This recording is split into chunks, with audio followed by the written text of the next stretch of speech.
The hall was tall enough to make a person feel small on purpose. That was the first thing Dr. Yemi Adisa noticed when she walked in. The ceiling climbed so high that the top of it disappeared into a soft blue haze, like staring up into a sky that had been caught mid-morning and kept there. The walls were carved from something old and pale, stone, or something that wanted to look like stone. The floor reflected everything. Yemi's shoes made almost no sound on it, but the sound they did make came back to her from 3 directions. She had been told the Hall of Origins was ceremonial. That was a polite word for it. The truth was that it was a room designed to remind every new species exactly where they stood. The conclave of settled species had been doing this for longer than human civilization had existed. Hi guys, welcome back to my YouTube channel, Sci-Fi HFY Stories. Please don't forget, like, comment and share this video. Thank you. Every new member had walked this floor, looked up at that ceiling, and understood without being told that they were very, very new here. Yemi understood, she just didn't care. She carried a black case in her left hand. It was not a big case. It was smaller than a book. She had carried it on the shuttle through 3 checkpoints and across 2 connecting stations without putting it down. The officer at the second checkpoint had asked her what was inside it. She had said, history. He had waved her through. At the far end of the hall, behind a long curved desk made of the same pale material as the walls, sat SSO Vel. The veil looked older than the concept of old. That was not an exaggeration. The veil were the founding species of the conclave, the ones who had written the original charter, decided the original rules, and designed the original hall. SSO Vel had been an archivist for longer than any human government had existed. His body was long and gray-blue, built in a way that suggested he had evolved in something deeper than air. His eyes were wide and dark and entirely without urgency. He watched Yemi walk toward him the way a river watches a stone land in it. He noted her. Then he went back to what he was doing. There was one chair on Yemi's side of the desk. She sat in it. Dr. Adisa. His voice came out like something filtered through water, representing the human species, Earth origin, Sol system, Milky Way, inner spiral. He said this the way a person reads a list of items they've read before. This is the formal presentation of historical record for the purposes of conclave classification. You understand the procedure. I do, she said. Your species has been assigned provisional status pending this review. That means you are here but not fully here. You may observe conclave proceedings but not vote. You may access the shared systems but not modify them. You may speak when addressed. He paused. Provisional status typically lasts until the review is complete and a classification is assigned. Classifications are final. Do you have any questions before we begin? No, Yemi said. SSO Vel looked at her for a moment. New species usually had questions. That was the normal thing. Questions meant nervousness, and nervousness meant they understood the size of the moment. He noted her lack of questions, filed it under asterisk cultural variation asterisk, and moved on. The conclave classifies all member species according to their historical record. Age is the primary measure. A species' civilization age is calculated from the first evidence of organized society, writing, agriculture, structured governance, any of these. Your species' earliest qualifying evidence dates to approximately 6,000 years before your first contact with conclave space. He said it plainly. 6,000 years. He let that sit for a second, the way you let a short number sit after a long speech. For context, he continued, the Vale civilization age is 180,000 years. The Dresh age is 94,000. The youngest full member of the conclave prior to this application was the Oran, who presented a civilization age of 31,000 years. He folded his hands. 6,000 places your species below every current member by a significant margin. Yemi nodded once. She already knew all of this. She had read the conclave's public records before the shuttle had even left Earth's orbit. She knew the numbers. She knew the comparisons. She had spent 6 months living inside those numbers, turning them over, looking at them from different angles. She had come to a conclusion about those numbers. She kept that conclusion to herself. The provisional classification for your species, SSOvel said, reading from his screen, is nascent unstable. This is assigned to civilizations under 10,000 years of age with no confirmed long-range space presence prior to contact. He glanced up. No offense is intended by the term. None taken, Yemi said. Under this classification, your species will be scheduled for a full review in 500 years. At that point, if your civilization remains intact and has met certain developmental thresholds, you may apply for reclassification. He made a small mark on his screen. The 500-year review timeline is standard for nascent species. The conclave finds that most species in this category benefit from additional time before full participation. Around the edges of the hall in the higher galleries where other species representatives sat as quiet observers, there was a soft sound. Not quite laughter, something more polite than that. Yemi didn't look up at them. She already knew they were there. She had seen them when she walked in 7 or 8 species, seated up high, watching the new one get sorted. This was the part of the ceremony they came to watch. The sorting, the small number being read out. The new species sitting very still, while being told they were young. It was a good show, Yemi understood that. Is there anything you would like to say for the record before the classification is finalized? SSOvel asked. I'd like to submit supplementary materials, she said. He looked at her. Supplementary materials are optional. They are rarely submitted.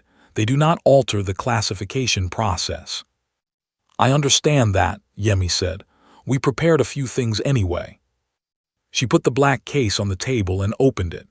Inside, resting in a simple foam cutout, was a data chip. It was flat and dark, about the size of a human palm. She slid it across the desk toward SSOvel. He looked at it. He did not pick it up. He noted that it was thicker than the standard submission chip, which was unusual but not against any rule. This will be assigned to our archival team for cataloging, he said. Standard processing time is 4 to 6 weeks. Of course, Yemi said. SSOvel made another mark on his screen. Then the classification is recorded, nascent unstable, review scheduled. He looked up one final time. Welcome to the conclave, Dr. Adisa, provisionally. Yemi stood. She picked up the empty case. She walked back across the floor, her shoes making their small, reflected sound, the ceiling high above her, the gallery observers already looking elsewhere. She did not look back at the chip on the table. She had spent a very long time filling that chip. Every archaeological record the human species had ever compiled, every dated artifact, every analyzed bone fragment, every ice core and sediment layer and fossilized footprint. 3.5 billion years of one planet's story, ending with the last 10,000 years of the species that had survived all of it. SSOvel would file it. His team would eventually open it, somewhere between 4 and 6 weeks from now, and begin the routine process of cataloging it. They would stop having a routine process about 3 minutes after they opened it. Yemi knew this. She walked out of the Hall of Origins into the wide connecting corridor of the station, found the small human-designated rest area, sat down in a chair that was slightly too large for her, and ordered something hot to drink. She had 5 weeks probably, maybe 6. She waited. The chip sat on TCH's desk for 11 days before she opened it. This was not laziness. TCH was the most thorough junior archivist in the Conclave's cataloging division, and she had been assigned 4 other submissions ahead of the human one, a routine boundary survey from the Dresh, 2 updated star mapping files, and a revised treaty document that needed cross-referencing with 40 previous versions. She worked through them in order, carefully, the way she always worked. Then she got to the human chip. She had read the note attached to it. New member submission, supplementary materials voluntary, species, human, Classification: nascent, unstable. Priority: low. Low priority. That was correct. Nascent species almost never submitted supplementary materials, and when they did, it was usually artwork, cultural items, things they were proud of and wanted recorded. TCHine had processed 3 of those in her career. They were touching, sometimes. A prelin weaving that was 700 years old. A collection of Oran ceremonial songs, encoded so the harmonics came through correctly. She had taken her time with those, been careful with them, and filed them with a note that said * culturally significant, handle with care. She expected something similar from the humans. Pottery, maybe. Early tools. She had heard that humans made things with their hands before they had machines, which the Veil also did, which most species did. She expected it to feel familiar. She plugged the chip in. The first thing she noticed was the loading time. The Conclave's archival system was fast, very fast, built on infrastructure that had been refined over 100,000 years. It processed standard submissions in seconds. The human chip was still loading after 30 seconds. Then a minute. TCHine watched the progress indicator move across her screen at a pace she had never seen from a submission file before. Not a treaty, not a full border survey, not the complete star mapping files of a 3-system civilization. Nothing she had ever processed had loaded like this. After 4 minutes, it was done. She stared at the file size. She checked it again, because the first time she thought she had misread it. She had not misread it. She opened the index. The file was not organized by era or dynasty, which was how every other species organized their historical records. There were no sections labeled * the early period, or the age of expansion, or the foundation years *, which were the standard headings the Conclave's own archival system suggested during submission. The human chip was organized by event type. The first major section was called * extinction level events, planetary record. The second was called mass die-off events, pre-sentient era. The third was called * near extinction events, sentient era. There were 41 sections in total. TCHine opened the first one. The Veil had extensive knowledge of Earth's geological history. Most Conclave members did after first contact. They knew about the asteroid event 66 million years ago, about the volcanic winters, about the ice ages. This was general knowledge, the kind you included in a basic planetary survey. What she was looking at now was not a basic planetary survey.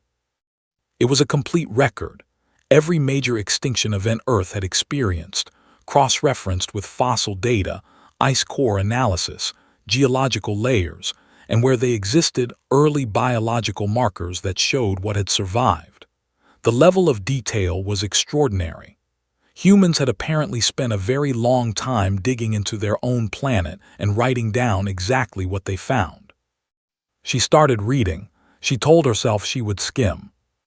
She did not skim. 2 hours later, she was in the section titled * near extinction events, sentient era *, and she had stopped taking catalog notes entirely. She was just reading. The Conclave had a standard comparison database. Every member species' early history was on file, and the archival system could run parallel comparisons automatically. She had set it running without thinking about it, the way archivists do when something seems worth checking. The comparison results came back while she was reading about a period of global climate shift that had, according to the human record, reduced the entire human species, all of them, every human alive, to somewhere between 2,000 and 10,000 individuals. She read that twice. 2,000 to 10,000. The entire species. At their lowest point, the human population had been smaller than the population of a small Veil town. A species that had started in one part of one continent on one planet and had been reduced, by cold and drought and failure, to a group of people small enough to fit into a building. She pulled up the comparison data.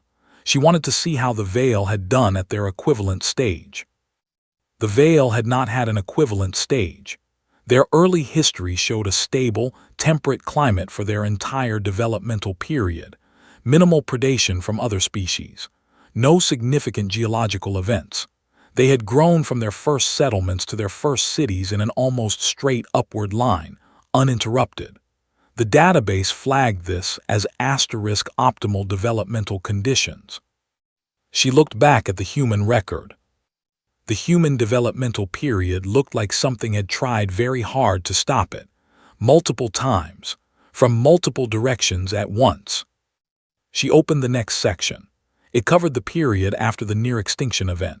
She expected a slow recovery, a long rebuilding time. Most species, after a population crash of that severity, took tens of thousands of years to stabilize. The Vale's own models predicted recovery times of 30 to 50,000 years for a population that small. The human record showed a full recovery in roughly 70,000 years.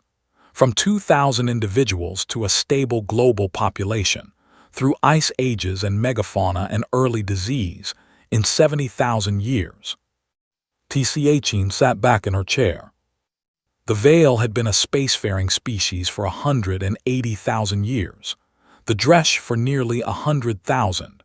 The youngest full conclave member, the Orin, had taken 31,000 years just to develop their first written language. The human population had been reduced to fewer than 10,000 people, and then they came back. From that, they came back all the way and they built everything, and then they flew off the planet in 300 years. She went back to the beginning of the file and started again, more slowly this time, with the comparison database running on every section. She wanted to see what it said. She wanted numbers. The archival system was good at numbers. It could place any species' history in statistical context against every recorded civilization in the conclave. The system ran its analysis. It took longer than usual. When the results came back, there was a flag at the top that she had never seen before, not in 6 years of archival work. The flag said, "No suitable comparison group found. Recommend manual classification review." Tchin stared at the flag. Then she saved her notes, marked the file priority review, escalate to senior archivist, and sent it directly to SSOVL's desk. She sat for a moment after sending it. Then she opened the file again and kept reading. SSOVL received Tchin's flag on a Tuesday morning and ignored it until Thursday. This was not unusual.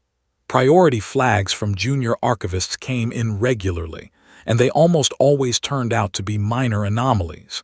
A species that had used a non-standard dating system, a file format that didn't load correctly, a cultural record that was unusually large because the species in question had very long songs. He had seen all of these.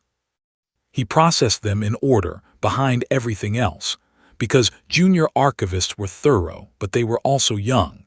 And young archivists flagged things that older ones had long since learned to place. On Thursday morning, with nothing more urgent on his desk, he opened the human file.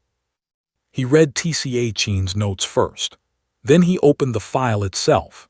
He started at the beginning, read for a while, then jumped to the section she had underlined in her notes, the population bottleneck, the near-extinction event, the recovery timeline. He ran the same comparison she had run. He got the same flag she had gotten. He sat with it for a long time. Then he moved forward in the file, past the section Tchin had been reading, to the part she hadn't reached yet. He moved to the section labeled *conflict record, intraspecies. The conclave reviewed every species' military history as a standard part of the classification process. This was not a judgment. It was information. Most early civilizations had conflict in their records, border skirmishes, resource disputes, occasional larger wars that reshaped political structures. The conclave expected this. It was a phase. Species grew out of it. By the time they reached space, most civilizations had been at peace internally for thousands of years. The violence was historical, distant, a thing that used to happen. The human conflict record started loading. It took longer than the planetary geology section. When it finished, SS Ovel looked at the index for this section alone. There were subsections, many of them, wars organized by century, by region, by cause, by scale. There were individual named conflicts with their own complete files, dates, maps, records of casualties, political causes, outcomes. Some of these individual conflicts had more detail in their records than the entire military histories of other species. The file for a single human war that had lasted 4 years in the first half of one of their centuries contained more documented information than the Oran's entire pre-contact conflict record. He started reading. The first thing that struck him was the scale, not just of the wars themselves, though the scales were difficult to understand at first, the numbers of people involved, the distances covered, but of the documentation. Humans had written down everything, not just what happened, but why, who decided what, who disagreed, what the soldiers ate, what they wrote in letters home, what the losing side thought they were fighting for. The record was not just a list of events. It was a continuous, detailed examination of conflict, conducted by the species that was having the conflict in real time as it was happening. The second thing that struck him was the pattern. The wars didn't stop. That was what he kept coming back to. In other species' histories, large-scale conflict appeared, peaked, and then declined as the civilization matured. In the human record, conflict peaked and declined and then returned. Again. Different shape, different geography, different cause, but the capability was always there. The species never lost it. They developed more complex governments, more sophisticated economies, more connected global systems.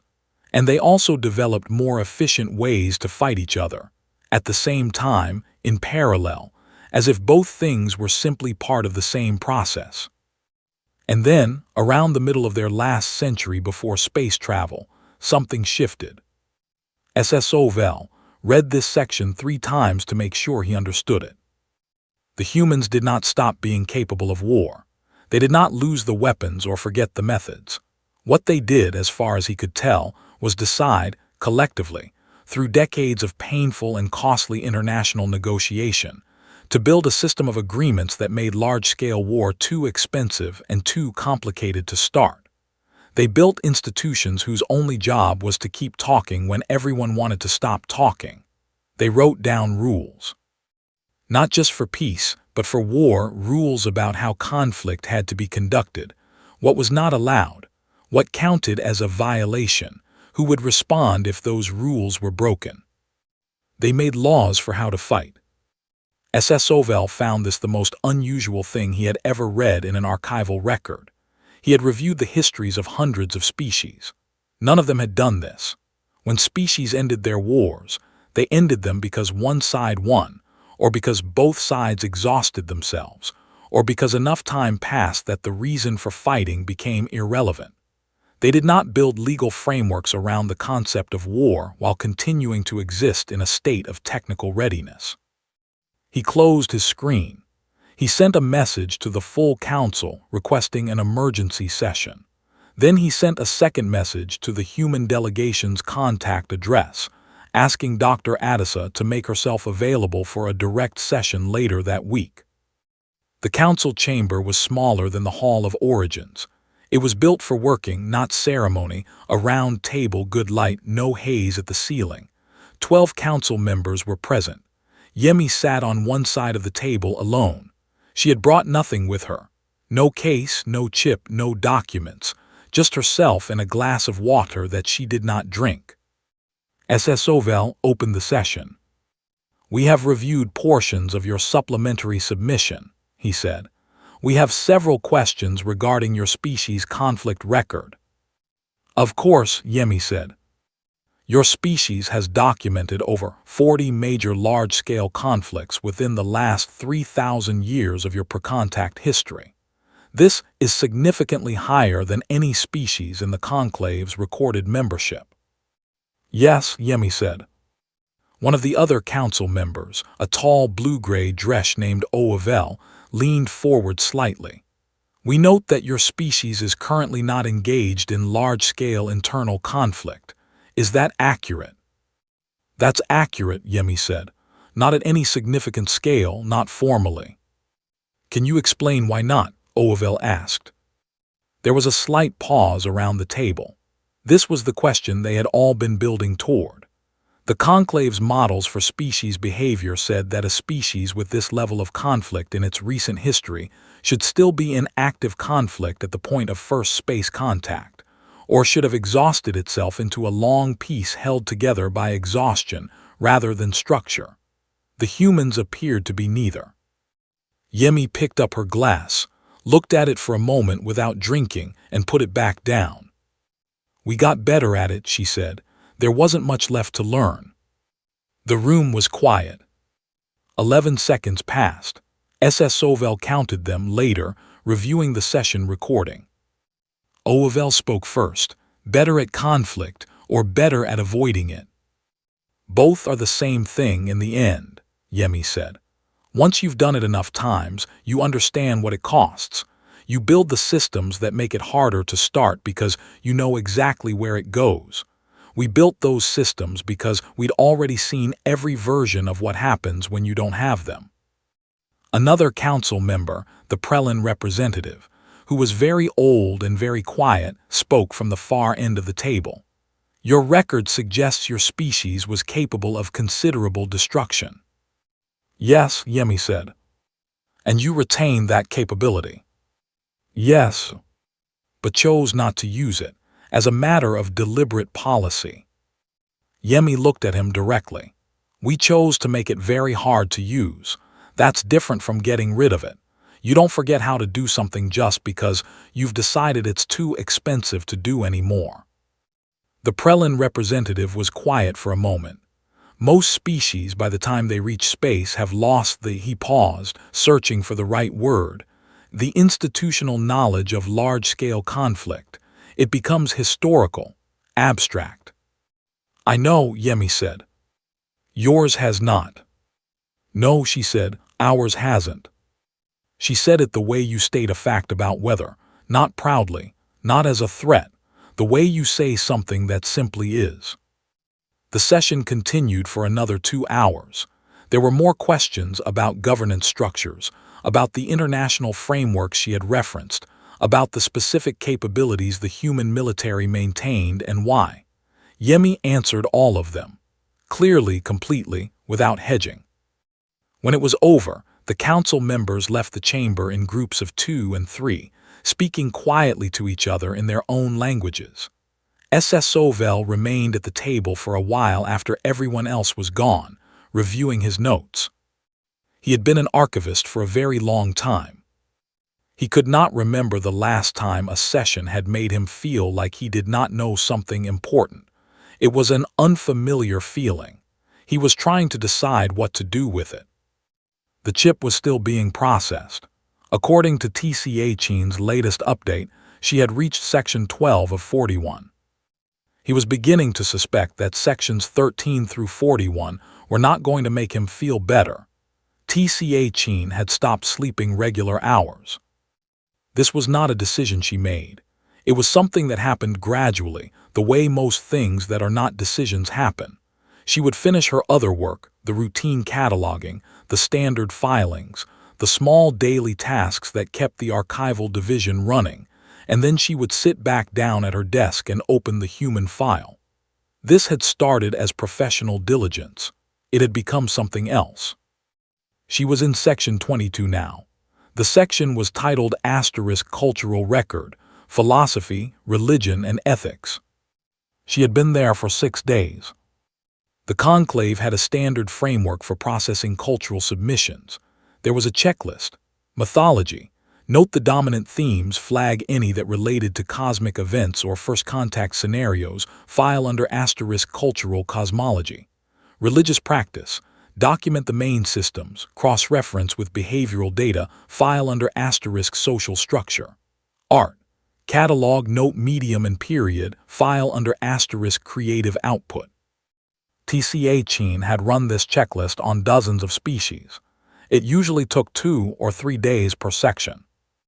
The checklist broke on the human file inside the first hour. The problem was the volume. But volume alone she could have handled. She had processed large files before, and the conclave system was good at organizing large files. The problem was something underneath the volume. Every human culture in the record, and there were dozens, spread across every continent, separated by thousands of years and thousands of miles, had independently produced extensive written records of people thinking hard about why things happened the way they did. Why people hurt each other, why they helped each other, what they owed one another, what it meant to do wrong, and whether it could be undone. This was not unusual in itself. Every species in the conclave had some version of this in their early records. Philosophical thinking was part of development. What was unusual was the consistency of the subject matter across cultures that had no contact with each other.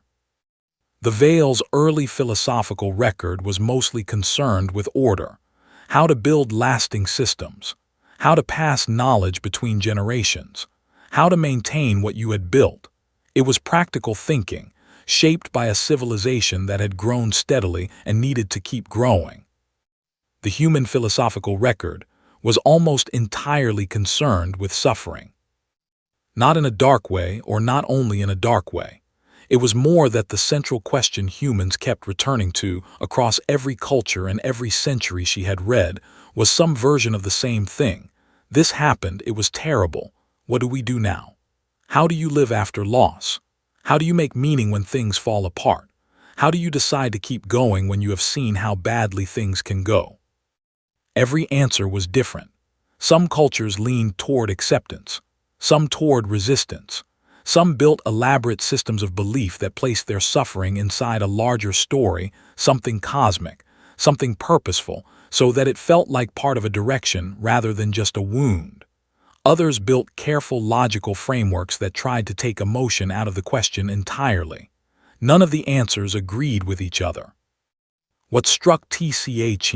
sitting in her small office in the middle of a station night cycle, was that every culture produced both the question and at least one serious attempt at an answer, and then wrote it down, and then argued about it for centuries, and then the next generation picked up the argument and continued it. She pulled up the Veil's equivalent section for comparison. She had read it before. Every Veil archivist knew the founding cultural texts, the philosophical foundations of conclave thinking. They were clear, measured, organized. They were about the right way to build things. She put it next to the human file. She sat with both of them open for a long time. The Veil had been given good conditions and built something excellent with them. That was right. That was worth being proud of. But the Veil had never had to write 3,000 words about what to do when everything you built was gone, because it had never been gone. The humans had written those 3,000 words, every culture, every era, in different languages with different gods and different arguments, but the same essential document. Here is how we went on. T.C.A. made a note in her file. She stared at the note for a while. Then she closed her screen, put her head down on her desk, and stayed that way for about 10 minutes without moving. Then she sat up and kept working. The closed session SSOVEL called 2 weeks later included only the senior council members, 8 species, the oldest and most experienced representatives in the conclave. They met in the small chamber behind the main hall, the one that wasn't on any public schedule. T.C.A. submitted her written analysis before the session and did not attend. She was a junior archivist. This was above her level. But SSOVEL read her analysis out loud at the start of the session, because she had said something in it that he had not been able to stop thinking about. She had written, "The human record is not short, it is compressed. Every experience that most civilizations spread across 50,000 years, the human species went through in 6,000. The difference is not age, the difference is density." The council considered this for a long time. The question on the table was the classification. Nascent unstable was no longer correct. Everyone agreed on that. It had been assigned based on age, and age turned out to be the wrong measure. But what was the right measure? The conclave's classification system had been built over 100,000 years to reflect the reality of how civilizations developed. Slow, stable growth, gradual expansion, long periods of internal peace before outward expansion. The system was accurate. It had worked for every species in the conclave. It did not have a category for what the human record described. Oavel, the Dresch representative, asked the question that everyone else was waiting for someone else to ask. How many humans are there? SS Ovel checked his records. Current population, as of their contact registration, approximately 10 billion. The room absorbed this. 10 billion. A species that had come within 2,000 individuals of being gone, that had been so close to ending that the entire genetic record could have fit in a single cave, had 10 billion people now, and had reached that number in the same time period that most species used to get from farming to writing. Another council member, the Prelin, spoke. The cultural record, is it complete? SS Ovel looked at his notes from TCH's latest update. She estimates she is through approximately 60% of the full file. The Prelin was quiet, and the remaining 40%. She hasn't reached it yet. Based on the section index, SS Ovel paused. The remaining sections cover the last 2 centuries of human history before space contact, their industrial period, their global conflicts, their development of, he read from the index, communications technology, nuclear capability, biological research, artificial intelligence, and space technology, all developed within approximately 150 years. No one spoke for a moment. Concurrently, the Prelin asked. Concurrently, SS Ovel confirmed. The session continued. They discussed classification options, went through what the existing system offered, found nothing that fit. Someone suggested a new category. Someone else said the charter didn't allow for new categories without a full membership vote. Someone said that perhaps a full membership vote was exactly what this required.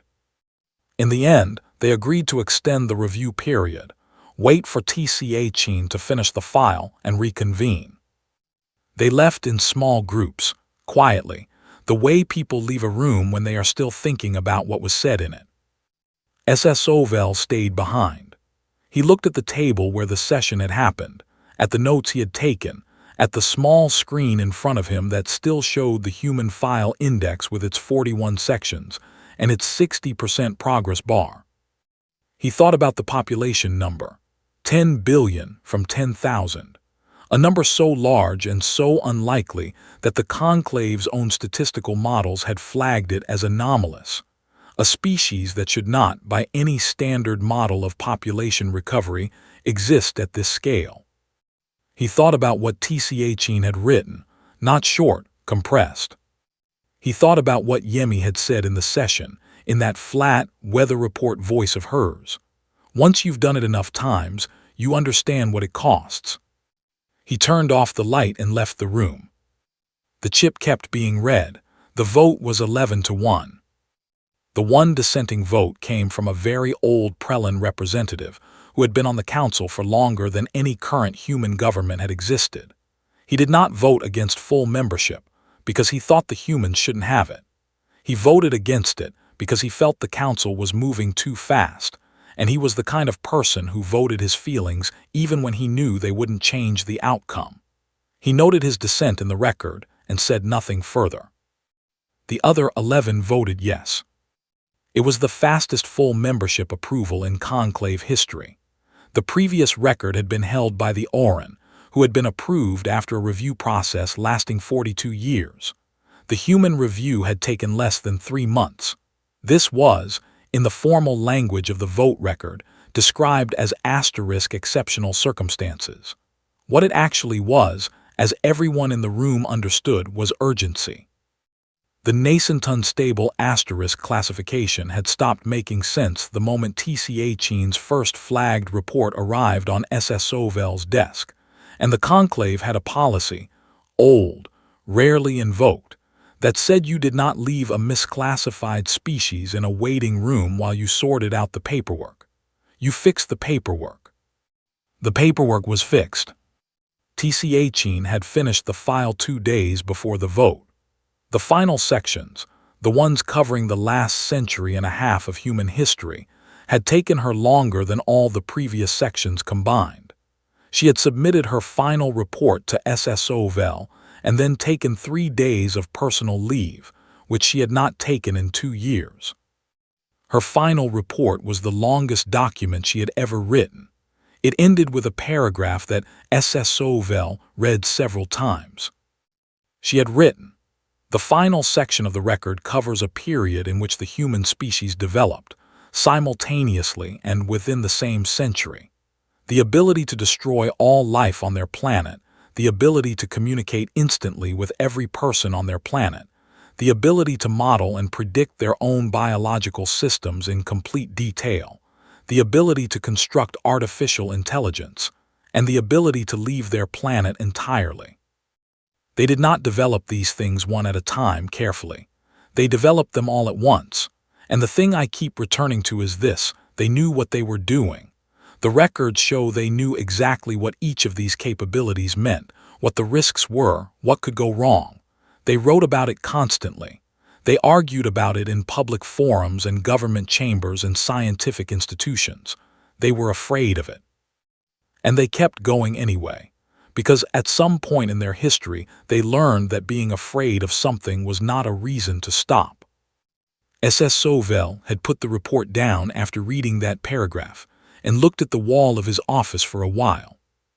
The ceremony was held in the Hall of Origins, the same room where Yemi had sat across from SSOVEL 3 months earlier and received the provisional classification and the polite near laughter from the upper galleries. The room was the same. The ceiling was still that particular shade of caught mourning. The floor still reflected everything. This time, the upper galleries were full.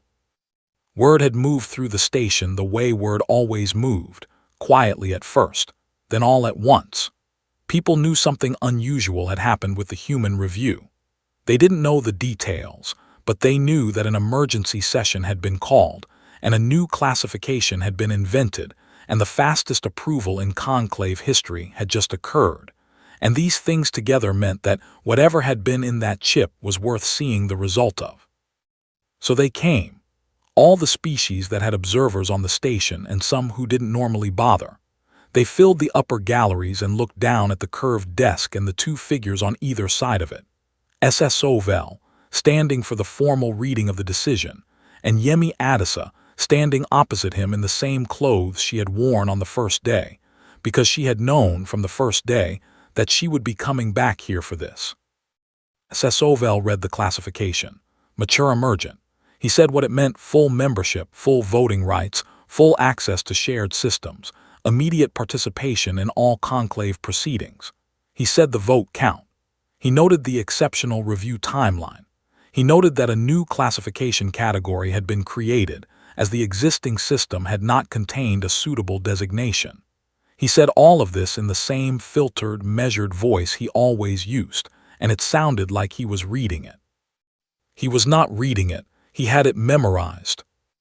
Yemi accepted. She said the formal words correctly.